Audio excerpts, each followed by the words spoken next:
तीनों लोकों में पूज्य हो गए। आज भी पांडवों का प्रातः स्मरण किया जाता है, प्रातः काल उठकर पांडवों का नाम लिया जाता है। धर्मो विवर्धत युधिष्ठिर कीर्तनेन, युधिष्ठिर का नाम लेने से धर्म की वृद्धि होती है। पापम प्रणश्यति वृकोदर कीर्तनेन, भीमसेन का नाम लेने से पाप नष्ट हो जाते हैं। नाम हम गांव का नहीं लेंगे, एक ब्रज के ही गांव में हम गए, कई साल पुरानी बात है भैया जी। तो हम सवेरे सवेरे कमंडल लेके जा रहे थे, सवेरे 5 बज रहे होंगे।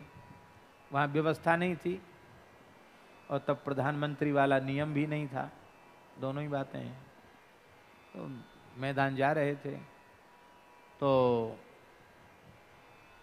एक मोहल्ले से निकले तो वहाँ लोग कहने जय भीम। तो हम बड़े प्रसन्न हुए, मैंने कहा देखो सवेरे सवेरे हम सबके पाप नष्ट हो रहे हैं। हमने कहा जय भीम, तो बड़े खुश हुए। जय भीम, तो हमने कहा जय भीम, जय भीम तो जय भीम, जय भीम तो जय भीम। वहाँ से लौट के हम आए तो हमने कह रहे भाई ब्रज का गांव है पर जय श्री कृष्ण जय श्री राधे, जय सिया राम राम राम सीताराम राधे श्याम नहीं। वाह, बहुत अच्छी बात है। तो भीमसेन के बड़े भारी भक्त हैं। तो एक लक्ष्मी नारायण पंडित जी थे, मास्टर थे, वो तो उनका शरीर नहीं है, बहुत अच्छे थे बेचारे, बड़ी जोर से अरे बोले बाबा तू बड़ो भोरो है। हमने कि क्यों? बोले दूसरे भीम को नाम ले रहे हैं, वो पांडवन वारो भीम ना आए। फिर उन्होंने रहस्य बताया। हमने कहा भाई यदि उनका नाम ले रहे हैं तो भी अच्छी बात है, राष्ट्रभक्त थे और राष्ट्र के लिए अच्छा काम किया, अच्छी बात है। पर यहां तो पुत्र के ब्याज से नारायण नाम लेने वाले अजामिल के पाप नष्ट हो गए, तो किसी के भी ब्याज से भीम नाम लिया उसके पाप नष्ट हो जाएंगे। हमें तो कोई खराब बात इसमें समझ में नहीं आई। तो पहली बार ब्रज में ही हमने सुना जमुनापल्ली पार। बोलो भक्तवत्सल भगवान।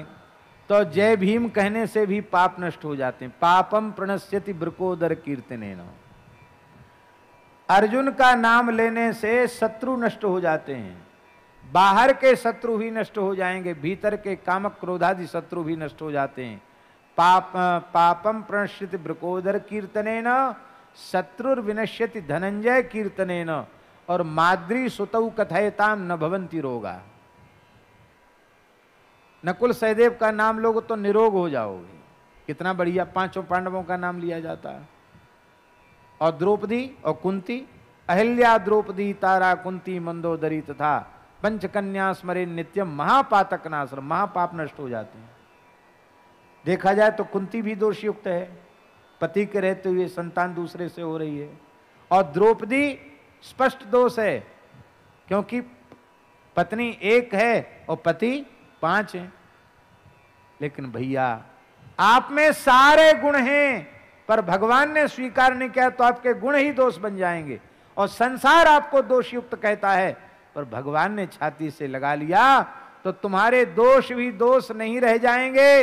इसलिए तुम चाहे जैसे हो ईमानदारी से भगवान के हो जाओ। हे नाथ, हे मेरे नाथ, मैं केवल और केवल आपका ही हूं और आप ही एकमात्र मेरे हैं। इस बात को बहुत सहजता सरलता से हृदय से स्वीकार कर लो। यही बात श्रद्धेय स्वामी जी बार बार कहते थे। घुमा फिरा के जैसे कोई बात वहीं ला जाके पटक दे, ऐसे स्वामी जी कई प्रवचनों में घुमा फिरा के एक ही बात कहते थे, आप भगवान के हो जाओ। एक बार कह के तो देखो, तुम्हारे दोष वे नहीं देखेंगे, तुम्हें अपने हृदय से लगा लेंगे। राम कृष्ण की प्यारी गैया सारे जग की माता